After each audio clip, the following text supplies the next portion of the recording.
नमस्कार, आदाब, सत श्री अकाल। इस वक्त हम मौजूद हैं ग्राम पंचायत देवकली, थाना हैदराबाद, तहसील गोला गोकर्णनाथ, जनपद लखीमपुर खीरी। किसी समस्या को लेकर के हमारे पास में एक सज्जन मौजूद हैं जिन्होंने मीडिया को कॉल किया है। जानते हैं क्या समस्या है और क्या बताना चाहते हैं। क्या नाम है आपका? मेरा नाम महेश प्रसाद है। महेश प्रसाद जी। पिताजी का नाम? श्री देवी दी। देवी दी। जी। कहाँ रहते हैं? ग्राम देवकली। अच्छा, बताइए क्या समस्या है आपकी? श्रीमान जी, समस्या हमारी है, एक साल से ये साल भरे हो रहा है।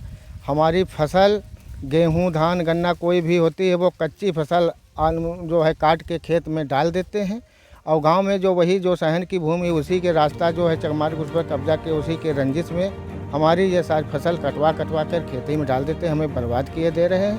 थाने में 10वीं एप्लीकेशन दी, जन सुनवाई पर कई बार हमने जो है डाला, और थाने से झूठी रिपोर्टें लगाते रहते हैं, और विपक्षी को वहीं बुलवा के उससे मिल लेते हैं, साठ गांठ कर लेते हैं, और हमारी कोई सुनवाई नहीं हो रही है। एसपी साहब के यहाँ दिया, डीएम साहब को दिया, एसडीएम साहब को दिया, 3 बार मैंने प्रार्थना पत्र दिए, और थाने पर मैंने 10 दी और ऑनलाइन रिपोर्टें की, मगर मेरी कहीं कोई सुनवाई नहीं। अच्छा, ये जो गन्ना है महेश जी, कैसे क्या जला है? ये सर गन्ना शाम को हम देख गए तो यहाँ कुछ नहीं था, और जब भुरारे आए हैं तो ये हमारा गन्ना कटा पड़ा, ताज़ा गन्ना कटा हुआ था।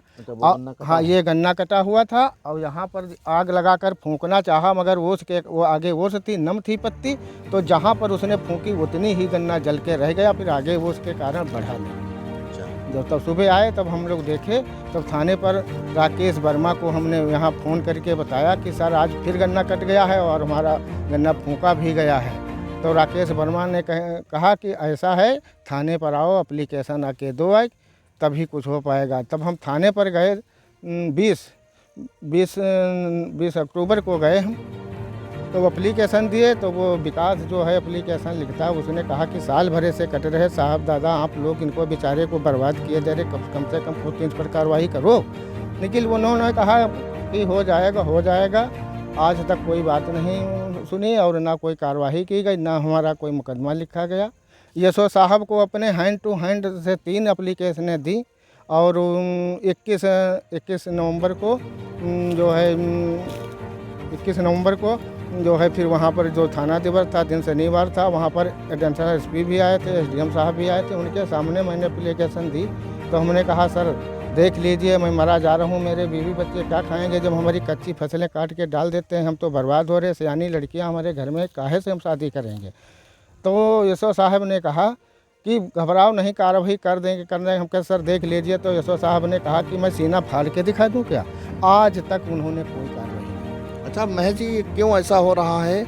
आपकी फसल काट दी जा रही है, जला दी जा रही है, बता रहे हैं आप, तो ऐसा क्यों, क्या रंजिश है? सर पता नहीं, हमारे तो यहाँ गांव क्षेत्र में बस यही 2 रंजिशें हैं, यही जो राम कुमार है, हाँ राम कुमार, और जो पहले खेत हमने जो है अदायगी पर रखा था वो मूड़ा 80 का पासी, वो यही एक 60 गांठ में ये सब हमारा ईर्षा के कारण। और कौन है? राम कुमार है, मूड़ा के पासी, जो इसी के हम काम करते हैं, इसी से ये उनका नाम मुखबरी पर रहता है, उन्हीं पासियों से हमारा खेत कटवाता है।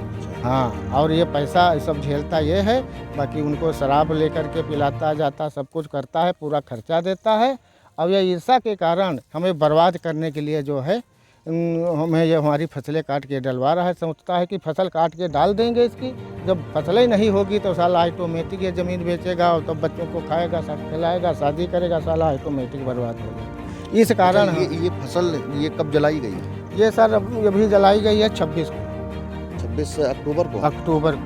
26 अक्टूबर को जलाई गई जी। वो जो एक ही वो काटा गया, और वो देख लेते हैं, आप भी आ जाओ। और ये गन्ना है, थोड़ा दिखा दिया जाए नज़दीकी से। ये जो फसल कटी है, गन्ने की फसल, ये काट दी गई है, ऊपर के जो आग हैं वो काट दिए गए हैं। अब आप भी आ जाओ, इधर घूम के आओ। अब सामने से थोड़ा दिखा दिया जाए, ये कटी हुई फसल है, और हमारे पास में दोनों भाई मौजूद हैं, और 85 गन्ना है मेरी समझ से, 085 है। आगे आ जाइए थोड़ा, अब दिखाइए ये लोग क्या बताएंगे, आ जाओ। क्या नाम है आपका? हमारा नाम सर महेंद्र प्रसाद है। महेंद्र प्रसाद। हाँ, मैं भी इनके पड़ोस भी में रहता हूँ। कौन है ये आपके? ये मेरे पितौते भाई हैं। इनकी फसल ये कट रही है, बराबर 1 साल हुआ जा रहा है और ये कार्रवाई भी करते हैं, कोई इनकी सुनवाई नहीं होता है। मेरे गांव में बहुत बम्फड़ गुंडई चल रही है। पैसे वाले सोचते हैं कि मेरा जलवा हो, लेकिन हम कमाई अपनी मेहनत करके संघर्ष करके रोटी खाते हैं, तो हम क्यों जलवा बर्दाश्त करें। तो सर मतलब और कानून देख नहीं रही है इसको। कानून में संविधान चलाया जाता है, संविधान खाली बदनाम है कि कानून चल रही है। चलता है मनु का विधान, मन हो जो भी करे। अच्छा, यही बात है महेश, सर। थोड़ा आगे आ जाइए। महेश, अब क्या बताना चाहेंगे, क्या कार्रवाई चाहते हो? श्रीमान जी, हमारा कहना यही है कि फसल कटने का मुकदमा इन्हीं व्यक्तियों पर डाला जाए और ये गुंडई पर काबू है। थाने में पैसा फेंकते हैं, अपना जलवा दिखाते हैं, कार्रवाई आगे होने नहीं देते हैं और हम दौड़ते फिर भागते और हम बर्बाद हो रहे हैं। श्रीमान जी, इन पर मुकदमा लादा जाए और इन पर कार्रवाई हुई और फसल का जुर्माना भोगना पड़े इनको। अच्छा जी, देखिए, अभी महेश जी को सुन रहे थे, जिन्होंने बताया अपने खेत में ही मौजूद हैं। दरअसल बताया है कि जहाँ ये रहते हैं देवकली में, साहन की जो ज़मीन है, आगे एक चकमार्ग है। चकमार्ग पर पड़ोसी ने कब्जा कर रखा है, जैसा कि आपने बताया, राम कुमार ने कब्जा कर रखा है। उसकी आपने एप्लीकेशन दे रखी है और संभवतः अगले सप्ताह में उसकी पैमाइश भी लेखपाल के द्वारा की जाएगी। बहरहाल